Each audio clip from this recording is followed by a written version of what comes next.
સુરતમાં વસતા હાંસોટી જમાતના વિવિધ ક્ષેત્રે નામના કરી સમાજનું નામ રોશન કરનારાઓની સાથે શિક્ષણમાં પણ અગ્રેસર રહેનાર વિદ્યાર્થીઓ અને હાફિઝ મુફ્તી આલિમ બનનારાઓનું શાલ ઓઢાડીને ટ્રોફી આપી સમાજ દ્વારા સન્માન કરવામાં આવ્યું હતું।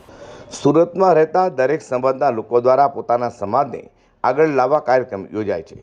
સુરતને કર્મભૂમિ બનાવનાર હાંસોટી જમાત દ્વારા પોતાના સમાજને એકજૂટ કરવા અને સમાજનું નામ વિવિધ ક્ષેત્રે રોશન કરનાર તથા સમાજના શિક્ષણ ક્ષેત્રે અગ્રેસર રહેલા વિદ્યાર્થીઓનું સન્માન અને ટ્રોફી એનાયત કાર્યક્રમનું આયોજન કરવામાં આવ્યું હતું। ગત વર્ષ બાદ આ વર્ષે પણ હાંસોટી સમાજ દ્વારા સુરત દ્વારા કાર્યક્રમ યોજવામાં આવ્યો હતો। અડાજણ પાટિયા ખાતે આવેલા તપન હોલમાં યોજાયેલા હાંસોટી જમાત સુરતના સન્માન સમારોહમાં વિવિધ ક્ષેત્રોમાં હાંસોટી જમાતનું નામ રોશન કરનારા ભાઈઓ અને બહેનોનું આ વર્ષે પણ શાલ ઓઢાડી ટ્રોફી આપી સન્માન કરાયું હતું। તો સાથે ચાલુ વર્ષે એસએસસી એચએસસી તેમજ માસ્ટર ડિગ્રીમાં 70% મેળવનાર બીએડ કરનારા વિદ્યાર્થીઓ અને રાજકીય તથા સામાજિક ક્ષેત્રે તેમજ ખેલકૂદમાં મેડલ મેળવનાર પોલીસ ખાતામાં નોકરી ચાલુ હોય તેમજ હાફિઝ આલિમ અને મુફ્તી બનનારનું ટ્રોફી આપી તથા શાલ ઓઢાડી સન્માન કરવામાં આવ્યું હતું। બાઉભાઈ શેખ, હાંસોટી સમાજ સુરત, આ સતત બીજા વર્ષે અમે આ કાર્યક્રમ કરવા જઈ રહ્યા હતા અને આ કાર્યક્રમ અમારું સફળતાપૂર્વક સંપૂર્ણ થયેલ છે।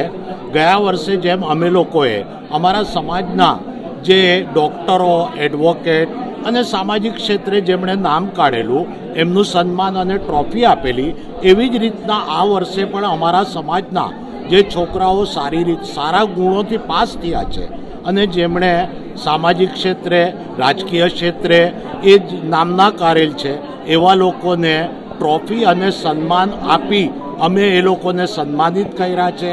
અમારા ત્યાં આજે અમારા ખાસ મહેમાન જે યુએઈમાં રહે છે, સાદિકભાઈ દાદાભાઈ સાહેબ, અને સાઉથ આફ્રિકાથી સુફિયાનભાઈ ધીરા, અને અમારા સમાજના દરેક આગેવાનો જે સુરતમાં રહે છે એ પર હાજર રહ્યા। એ લોકોએ અમને આશીર્વાદ અને દુઆઓ પણ આપી। હવે અમારા સમાજને અમે આગળની દિશામાં લઈ જવા માંગીએ છીએ, કારણ કે દરેક સમાજ પોતપોતાના સમાજને લઈને સારું એવું કાર્ય કરે છે, પરંતુ અત્યારે અમારો સમાજ થોડો પાછળ રહી ગયો છે, એને અમારે હવે આગળ લઈ જવું છે।